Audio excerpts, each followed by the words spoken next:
एक गांव में एक लड़की थी जिसका नाम था दिशा, जो एक बेहद खूबसूरत लड़की थी। उसके गांव का नाम था भंगापुर। वो अपनी पढ़ाई पूरी करके जर्नलिज्म का काम कर रही थी। उसे भूत प्रेतों में विश्वास नहीं था, पर बहुत ही उत्सुक रहती थी वो इन चीज़ों में। यह उत्सुकता उसकी ज़िंदगी का सबसे बड़ा खतरा बन सकती थी, ये किसी ने नहीं सोचा था। उसने सुना कि नेमपुर गांव में एक ऐसी जगह है, जो भी वहां जाता है लौट के वापस नहीं आ सकता। उस जगह का नाम था नैना हवेली। वो अपनी दोस्त सविता के साथ उस जगह को देखने के लिए निकल गई। नेमपुर घोंघापुर से 200 किलोमीटर दूर था, और सारी जगह को अच्छे से देखने के लिए उन्होंने सड़क का रास्ता चुना और अपनी गाड़ी लेके निकल गए।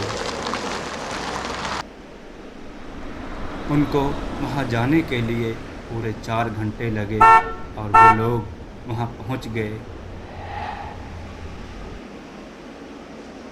गाड़ी से निकलते ही दिशा को कुछ अजीब सा महसूस होने लगा, पर उसने उस पर उतना ध्यान नहीं दिया और आगे बढ़ गई।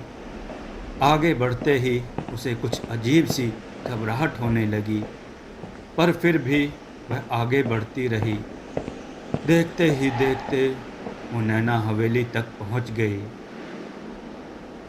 वो हवेली देखने में किसी पुराने राजा की हवेली लग रही थी, जो पूरी तरह से जला हुआ था। उतना जलने के बावजूद भी वो दिखने में बहुत सुंदर थी और उतनी ही डरावनी भी। वो और उसके दोस्त हिम्मत करके अंदर गई, और जो इंसान उन्हें राह दिखाने गया था वो डर के मारे वहाँ से भाग गया। जैसे ही वो दोनों अंदर गए, दरवाज़ा बंद हो गया।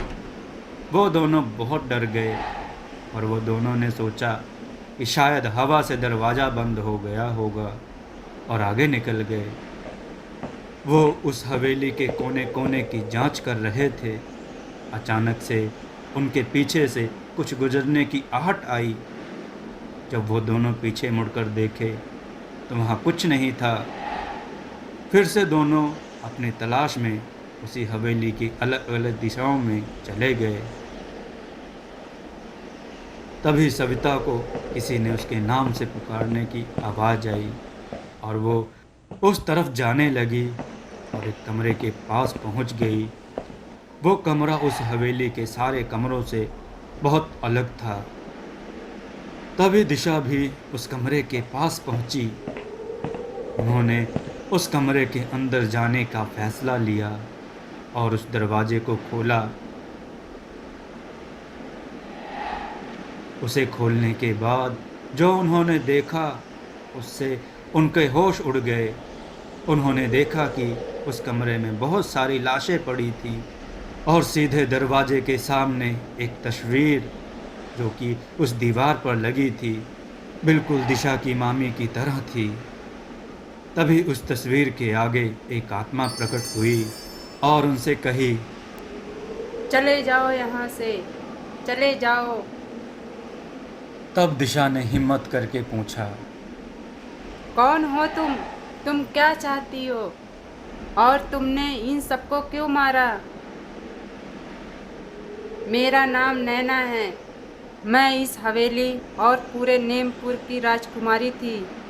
मेरे पापा वीर सिंह इस गांव के राजा थे। मैं बहुत खुश थी अपनी ज़िंदगी में, पर जब से वो चुड़ैल यानी मेरी बड़ी माँ की बेटी चित्रा मेरे घर आई, तब से सारी खुशियाँ गायब हो गई। और वो तंत्र मंत्र भी जानती थी, और वो उसके ज़रिए मुझे मार दी, और मैं एक भूत बन गई। मेरे मरने के बाद मेरे पापा को उसकी असलियत पता चली। जब उन्होंने ये पूछा कि वो मुझे क्यों मारी, तब उसने कहा वो इस राज्य की राजकुमारी बनना चाहती थी। इसलिए उसने मुझे मार दिया। ये सुनकर मेरे पापा ने उसे जिंदा जला दिए। तब से वो यहाँ की डरावनी चुड़ैल बन गई। वही सबको मारती है ताकि वो फिर से जिंदा हो सके। वो पूरे 100 लोगों की बलि देकर जिंदा हो जाएगी। अब तक उसने 98 लोगों की बलि चढ़ाई है। तुम दोनों आखिरी 2 लोग हो, इसलिए भाग जाओ यहाँ से, भाग जाओ। क्या उसे रोकने का कोई तरीका नहीं है? एक रास्ता है। उसे जहाँ जलाया था वहाँ उसकी अस्थियाँ होंगी। उसे वहाँ के बाहर के कुएं में मिलाना होगा, तभी उसके आत्मा को शांति मिलेगी। जैसे ही उसकी आत्मा शांत होगी तभी मेरी आत्मा यहाँ से आज़ाद होगी और मैं स्वर्ग चली जाऊंगी। यह सुनकर दिशा और सविता उसकी अस्थि के लिए जाने लगी। तभी अचानक चित्रा का भूत वहाँ आ गया और उसने उन पर हमला शुरू किया। तभी नैना उन दोनों की मदद करने आई और वो दोनों वहाँ से चली गईं और चित्रा की अस्थियाँ लेके उस कुएं में डाल दी।